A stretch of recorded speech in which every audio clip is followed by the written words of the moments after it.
വർണ്ണക്കാഴ്ചയേകി മുളയൻകാവ് ഭഗവതി ക്ഷേത്രത്തിലെ വലിയ പൂരം ആഘോഷിച്ചു. നാടൻ കലാരൂപങ്ങളും പരമ്പരാഗത വേലകളുമെല്ലാം വൈകുന്നേരത്തോടെ കാവിൽ നിറഞ്ഞാടി. ക്ഷേത്രത്തിലെ മേടമാസ ഉത്സവാഘോഷങ്ങൾക്കും പൂരത്തോടെ സമാപനമായി. ചൊവ്വാഴ്ച രാവിലെ വലിയ പൂരം കൊട്ടിയറിയിക്കലോടെയാണ് ചടങ്ങുകൾ തുടങ്ങിയത്.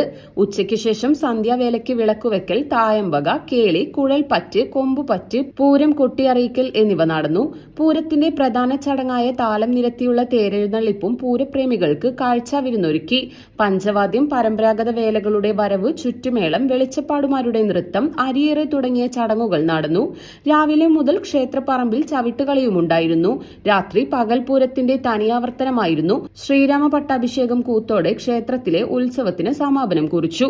വേനൽ മഴയിലും ആഘോഷപ്പൊലിമയ്ക്ക് മങ്ങലേൽക്കാതെയായിരുന്നു ക്ഷേത്രത്തിലെ കാളവേലയും പൂരവും ആഘോഷിച്ചത്. വള്ളുവനാട്ടിലെ ഉത്സവകാലത്തിനു കൂടിയാണ് മുളയൻകാവ് ക്ഷേത്രത്തിലെ പൂരത്തോടുകൂടി തിരശ്ശീല വീഴുന്നത്.